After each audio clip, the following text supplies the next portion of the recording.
Hey guys, and welcome back to more Magic the Gathering lore.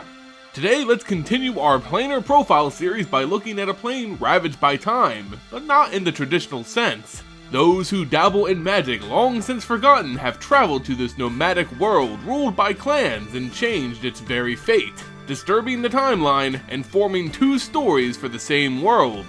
Welcome to Tarkir. Tarkir is a plane diverse in geography, having almost as many biomes and environments as it does histories. A joke, of course. The world of Tarkir is far more varied than its storied past or present.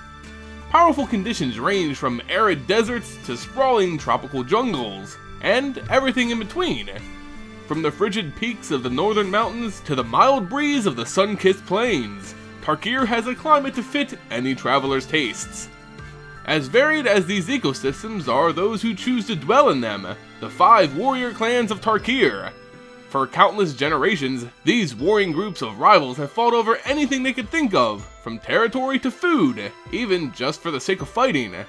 Not since the long-forgotten Dragon War of the ancient Khans, the battles that ended the existence of the tyrannical dragons on Tarkir, had any current sitting Khans brokered a peace among their fellow leaders.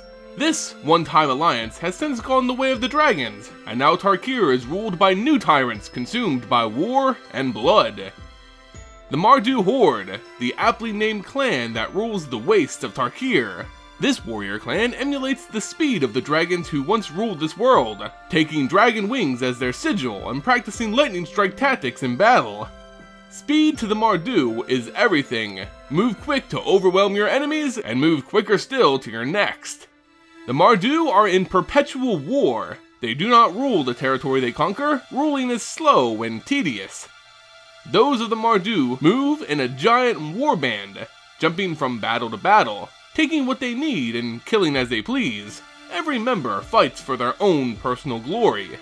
While this clan may appear blood-crazed and merciless at first, they actually follow a strict code of honor and have their own set of values.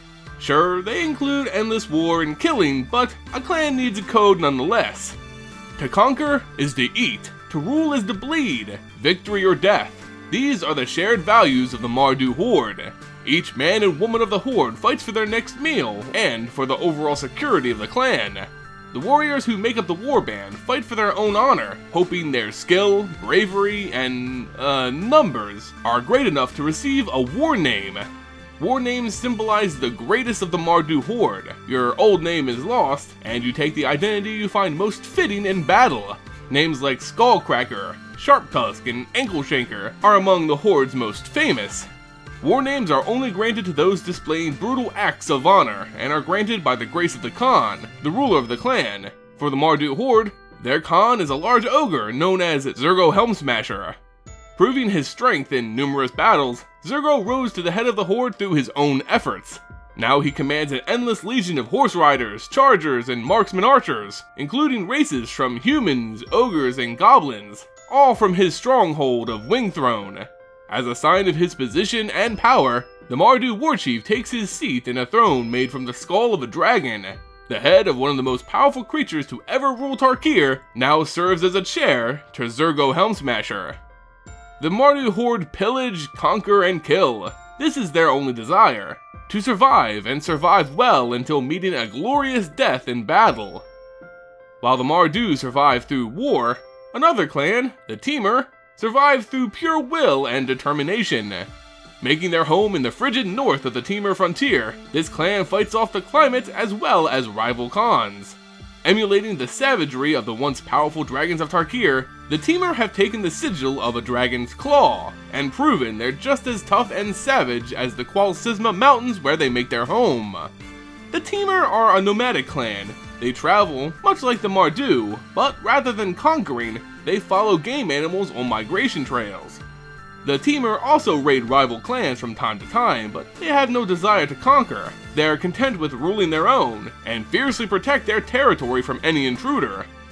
As a clan, the Temur strongly believe in remembering the past. Through shamans and whisperers, the Temur connect to their ancient ancestors and learn lessons from those long lost to Tarkir. The frozen memories guide the clan and their leader, the Khan, also known by the mantle of Dragonclaw. The current Dragonclaw of the Temur is a strong, formidable man named Sarruk. The Temur do not elect their Khan. Rather, they must prove themselves in a ritualistic challenge as decreed by the clan's shamans and ancient ancestors. Sarruk's challenge forced him to face a giant cave bear in one-on-one combat. Although battered, Sarruk proved his worthiness to lead the Temur, respectfully wearing his greatest victory as a skin cloak. As far as leaders go, Sarruk isn't the normal Tarkir. While his strength, stature, and title give him the right to rule as a tyrant, Sarruk chooses a more loose command. He rarely enacts typical rule, letting those of the Temur eke out survival on their own terms. When he does speak to his clan as their Khan, it's usually harsh, a reminder of who they are as a people and who rules them. He defends his borders fiercely and protects his people by any means necessary. So long as the Temur survive, words serve only as a distraction. Actions mean everything. Being nomads, the Temur is built up by various different family groups and races. Though they may seem divided, all in the Temur share a brotherly bond with one another. These groups are just families within the larger family of the Temur. Along with humans, bears are highly regarded as members of the Temur. Their pure savagery in battle has been a tool well used in conflicts throughout the history of the clan. Ogres and goblins also live within the Temur Frontier. Although more solitary and distant, they still share a bond with the greater kin. Elementals summoned by various shamans of the clan are also seen as allies. These spirits of wind and ice have come to the Temur's aid in numerous battles, and will continue to be called upon by their friends. Another fond member of the Temur are those known as the Anuk, a race of humanoid canine who live across Tarkir. The Anuk of the frigid north are master survivalists and trackers. They lived here well before the first humans of the Temur ever came to these lands. The first years after their encounter, the Temur and the Anuk were fierce rivals.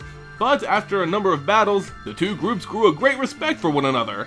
Now the Anuk are seen just as any other brother of the Temur, both being fiercely loyal to each other. The Temur aren't the only clan who respect their ancestors and cherish family, however. The Abzan Houses of the arid wastes and deserts of Tarkir also share similar values. The Abzan are a clan of various families, or houses, band together with a common mentality. Much like the Temur, the Abzan wish only to survive their harsh environment, taking the dragon scale as their sigil, and proving they're just as enduring as the armor of the dragons themselves. The family bonds they share keep this clan safe and alive. Together, they built trade routes and strongholds that have stood since the dawn of the clan. Trade to the Abzan is crucial. Little can grow to sustain life in the desert, so they rely on raids and goods from across Tarkir to survive. The survival of the clan depends on its continued values of family. The family is a sacred institution to the Abzan. Referring to one as a brother or sister is a note of high esteem, while being disowned by your family is seen as the greatest punishment.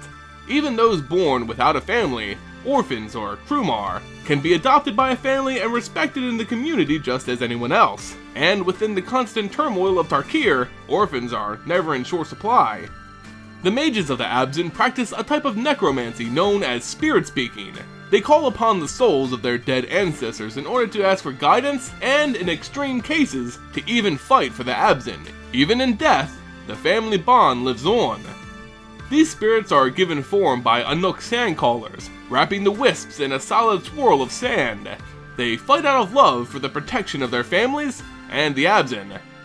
Calling upon the dead is a common occurrence in Abzan society, though it's not seen in the same light as other types of necromancy on Tarkir. These spirits willingly bind themselves to family trees, locking their souls in its very amber. The tree acts as an anchor, binding the spirit to the mortal world, a far cry from the reanimated dead of other necromancers. In a society grounded by family values, they require a leader who knows just how to unite everyone in the clan, and they found one in Anafenza the Foremost.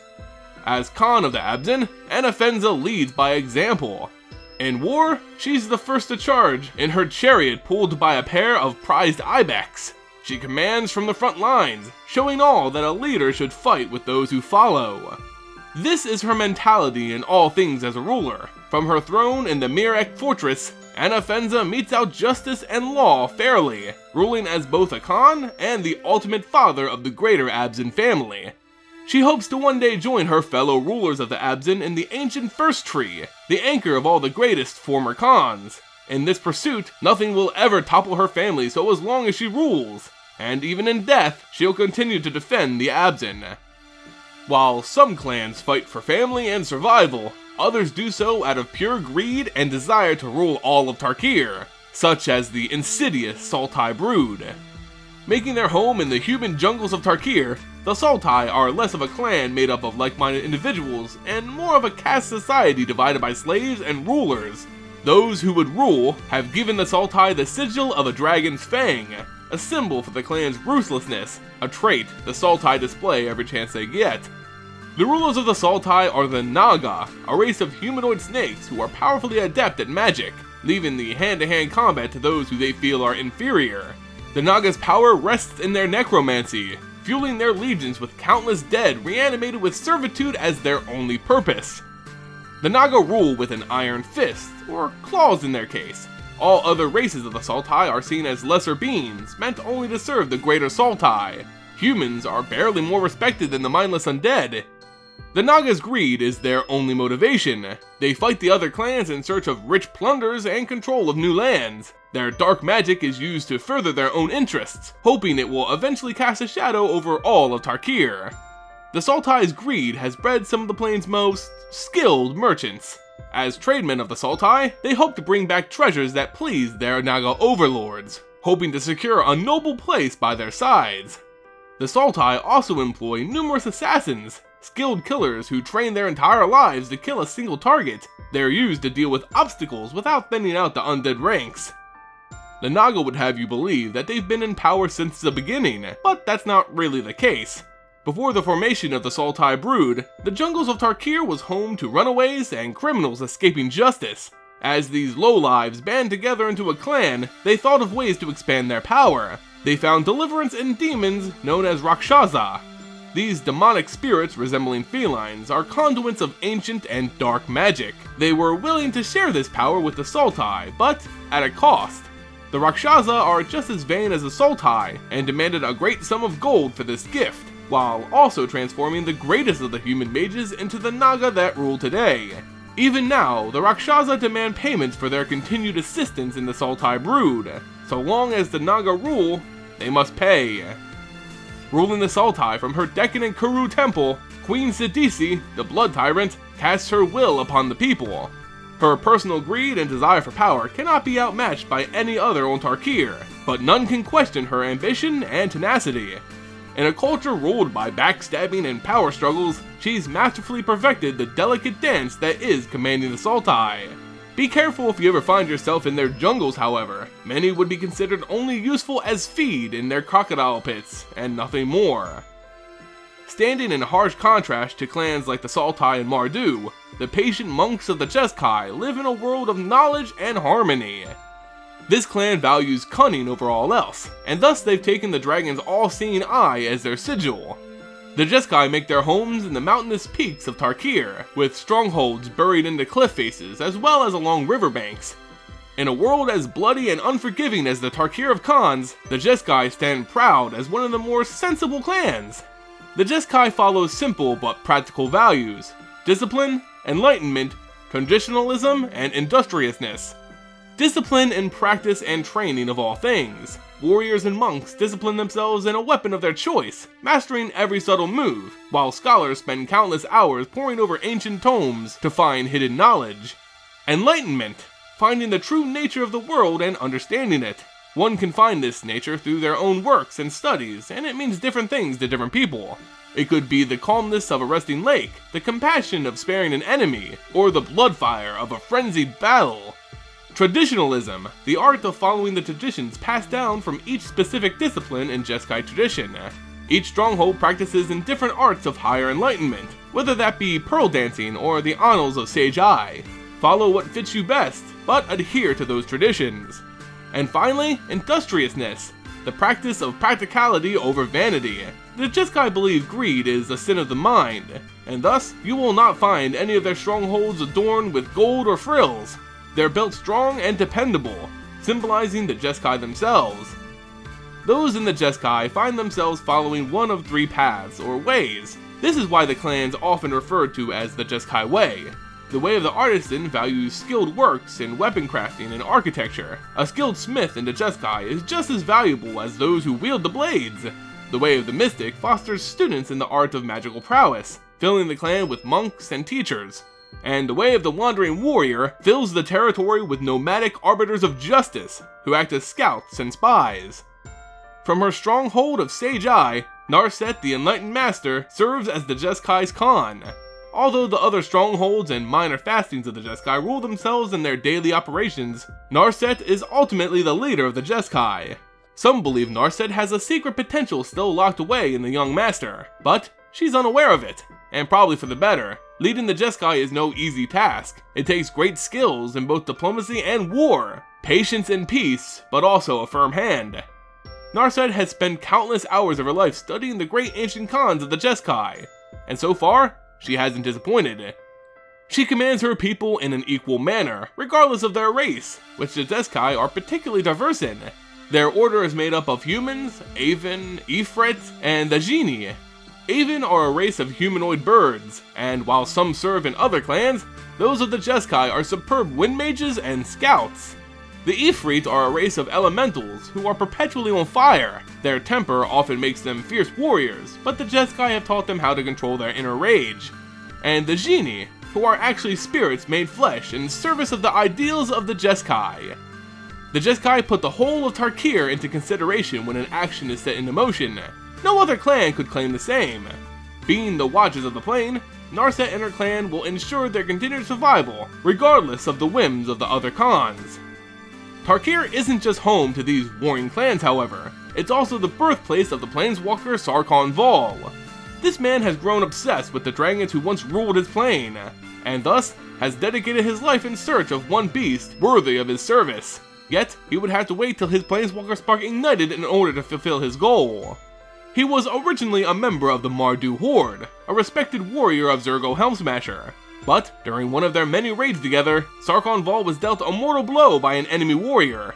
In that moment, during the midst of battle, his planeswalker spark ignited and he burst into uncontrollable torrents of dragon fire. The spell blasts friend and foe alike, killing countless of the Mardu Horde. Zurgo attempted to kill Sarkhan and end his disastrous volley, but by the time he reached him, he had already vanished. Now finding dragons on other planes, Sarkhan hopes to find one strong and worthy enough to call master. But as of late, strange voices whisper to Sarkhan Vol, calming and easier to hear than those of his previous masters. They call him back to his home world, where an event of global change is about to take place. Powers once dead beckons to be revived, new sparks hope to ignite, and history bends. The world of the Khans gives way to something new, but that's a story for a different day. If you enjoyed this video, guys, go ahead and hit that like button and subscribe to stay up to date on all the latest MTG news and lore. Make sure to stay tuned as we revisit Tarkir in part 2. If you want to support the channel, consider visiting my Patreon page and following me on social media. Find links to those in the description below. As always, guys, thanks so much for watching, and I'll see you next time.